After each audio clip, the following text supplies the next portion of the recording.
એક રાજ હતું, એમાં ત્યારે લોકશાહી નહોતી, પણ આ ક્રમ તેદી ચાલુ થયેલો ભાઈ.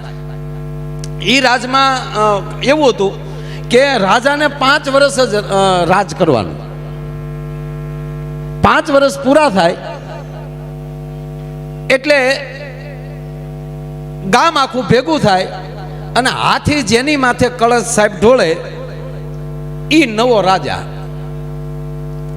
પછી જે એને ભાઈ રાજા થાય એટલે પહેલું કામ શું કરવાનું પાછું ખબર? તમને આમ થોડું અજુગતું લાગશે આ વાત.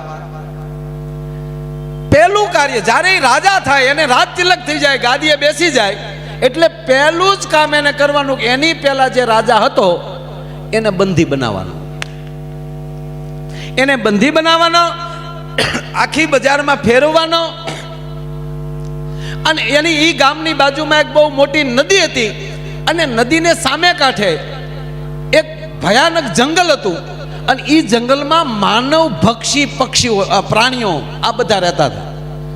ગીધ ને સિંહ, પક્ષી ઉપાડી જાય ને પ્રાણીએ ઉપાડી જાય, આવા માનવ ભક્ષી બધા અહીંયા રહેતા હતા. એટલે ઈ જંગલમાં રાજાને મૂક્યાવાનો, એટલે બીજી વાર પાછો ગામમાં ન આવે.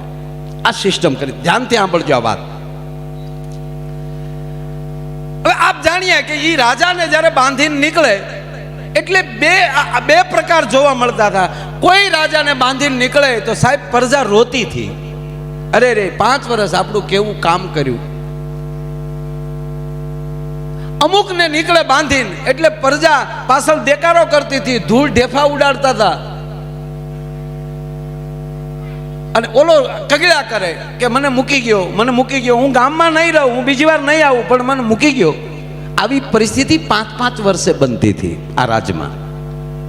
હવે જોવું, એમાં એક રાજાએ 5 વર્ષ પૂરા કર્યા, બીજા રાજા બન્યા. ત્યારે આને જ્યારે બંધી બનાવવામાં આવ્યો ત્યારે રાજાએ કીધું કે તમારે મને બંધી બનાવવાની જરૂર નથી, આપ કયો ને હું ચાલીશ, હું ભાગીશ નહીં. અને સાહેબ રાજા ખુલ્લા હાથે એમ કહેવાય બજારમાં નીકળે છે, પબ્લિક એને પગે લાગે છે. અરે રે દેવ જેવો રાજા, આપણું કેટલું કામ કરેલું.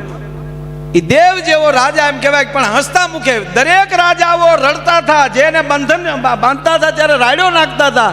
આ એક પહેલો એવો રાજા હતો કે હસતો હતો, પબ્લિકનું અભિવાદન સ્વીકારતો જતો હતો. પ્રજાને દુઃખ હતું, કરે રે આ રાજાને હમણાં જંગલમાં મૂક્યા આવશે, અલાવો દેવ જેવો રાજા આપણે ગુમાવશું. પણ રાજાના મોઢા ઉપર સાહેબ કડકસલી નહોતી. ગામને આશ્ચર્ય, રાજા જે નવો બન્યો એને આશ્ચર્ય કે આ પેલો એવો માણસ છે કે હસતો હસતો જાય છે, એને મોતની જરા પણ બીક નથી. બીજા પૂછે તો ટૂંકો જવાબ આપી દે કે હારું જીવ્યો છો ને, જગતમાં લીવ્યો જાય, તમારા હૃદયમાંથી જવાનો કે નહીં, તક તો એનું મને ગૌરવ છે. પણ ઘટના ક્યારે ઘટી કે જે નૌકામાં જ્યારે બેસાડતા ઓલા નાવિક જે છે એ સામે કાંઠે ઉતારી દે, તો એ પેઢીઓથી નાવું હકારતો હતો. એ માણા એના પહેલો એવો રાજા જોયો કે નૌકાની અંદર બેઠો બેઠો પણ ગીત ગાતો હતો. ત્યારે ઓલો નૌકાવાળાએ કીધું કે વડીલ, હવે તો તમે રાજા છો નહીં, પણ હવે વડીલ તરીકે હું તમને એટલું કહું, મારા જીવનની પહેલી આ ઘટના છે કે આવી રીતે ગીત ગાતો ગાતો માણસ એમ કહેવાય કે આમાં જંગલમાં જતો હોય. તમને મોતનો ડર નથી? બિલકુલ નહીં. અર્થ એટલો કે જરા તમે કાન માંડો ને. નૌકાવાળાએ કાન માંડ્યા તો સાહેબ હામા કાંઠે નોબતું વાગતી હતી, ઢોલ વાગતા હતા કે મહારાજ આ શું? કે જ્યારે હું રાજા બન્યો ત્યારે મેં પહેલું જ કાર્ય એ કર્યું કે મારા રાજમાં અને આ જંગલમાં સ્વચ્છતા અભિયાન થાય, ચોખાવ થાય. એટલે જંગલ પણ ચોખ્ખું કર્યું, મારું નગર પણ ચોખ્ખું કર્યું. અહીંયા ઉદ્યોગો લાવ્યા, મેં સામા એક આખું નગર વસાવ્યું, બહારથી માણસોને લાવ્યો અને એવા ભણેલ ગલેલ માણસોનું આખું મેં નગર તૈયાર કર્યું, ત્યાં ઉદ્યોગ લાવ્યો. 2 વર્ષ થયા એટલે મારું નગર તૈયાર થઈ ગયું.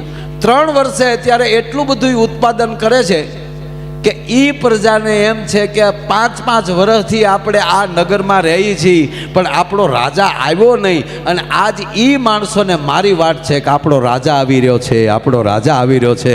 હું આ રાજમાલી નીકળી ગયો પણ સામે તો મારું કાયમ માટેનું રાજ છે. મારો કહેવાનો અર્થ એ છે કે આ નામ રહંતા ઠાકરા, નાણાં નહીં રહંત, કીર્તિ હુંડા કોટડા પાડ્યા નહીં પડંત.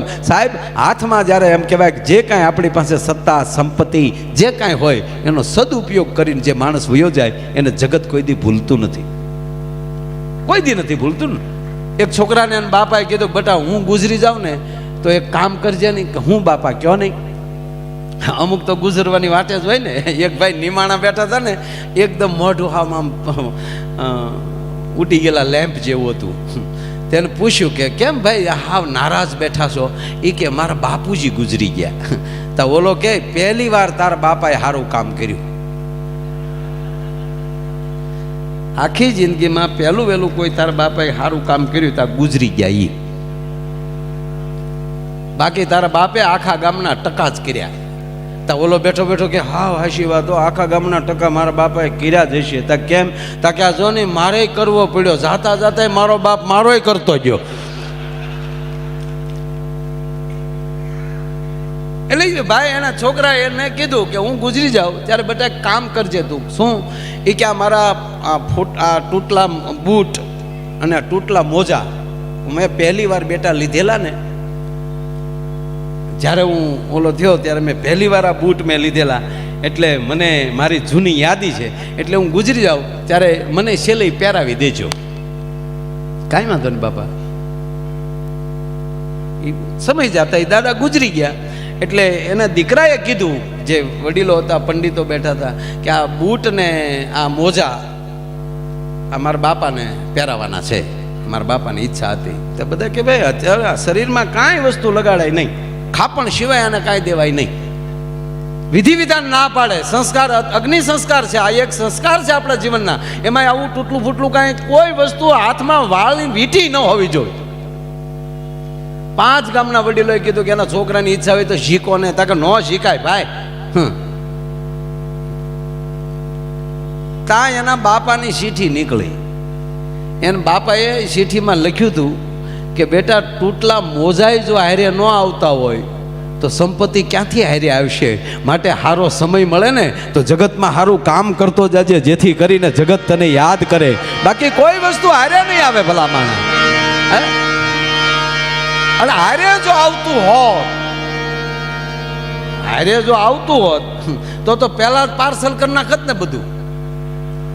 આપણે નથી, આપણે આ ઘણા પ્રદેશમાં જવું હોય, અમેરિકા જવું હોય તો આપણે ઘણા નથી 2 દી કહેતા બેગ તૈયાર કરો છો, એકચ્યુઅલી યુકે જવું છે.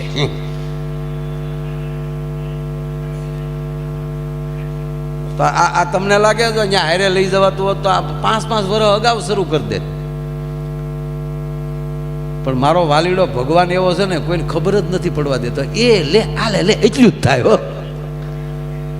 અને કેવું કેવું પાછું ભગવાન આમ જો પાછું બનાવ્યું કેવું બધું ત્રિગુણી. આ માયા બનાવી બધા ભગવાન. જો સવાર બપોર ને સાંજ આખો દિવસ પૂરો, બાળપણ યુવાની ગઢપણ આખી જિંદગી પૂરી, શિયાળો ઉનાળો ચોમાસું આખું વરસ પૂરું. આ બધું 3. અહીં જોજો આપણે આ બજારમાં હરાજી થતી હોય કે 1 વાર 2 વાર 3 વાર ડબદીન પૂરું. કેવું છે કા? હુમલાય 3 જ આવે. એક બેન એ આલે લે અને પાછું ગામ વાતો કરે. અમારે અરે ચા પીતા હતા, ચા ગરમ હતી તો એ ઠરી ગયા. ખરેખર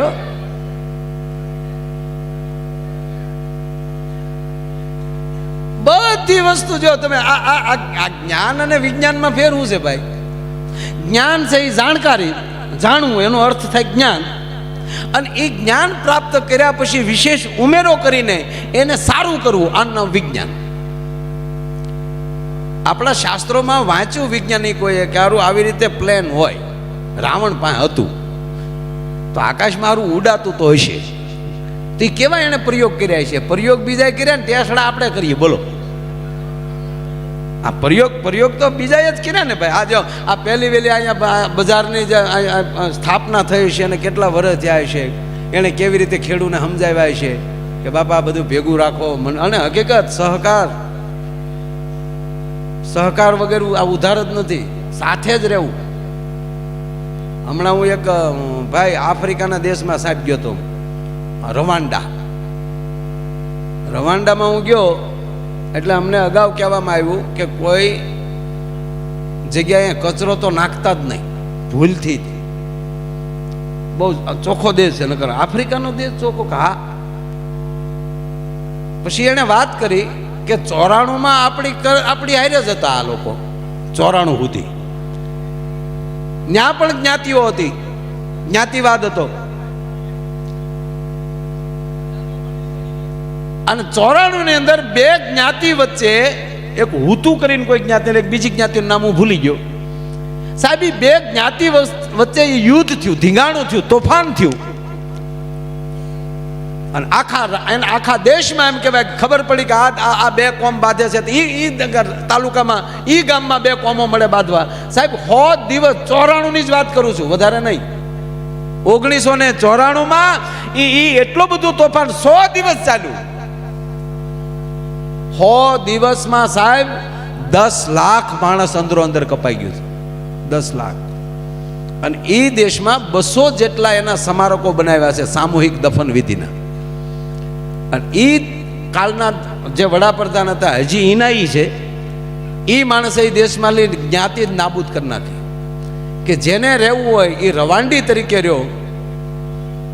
અને આજ પછી આ દેશમાં અંદરો અંદર કોઈ પણ પ્રકારનો વાદ વિવાદ ન હોવો જોઈએ. અને સાહેબ આજ 94માં ખાલી એક છે તો આજ વર્લ્ડના 8મા ક્રમની ચોખ્ખાઈ વાળો દેશી બન્યો છે.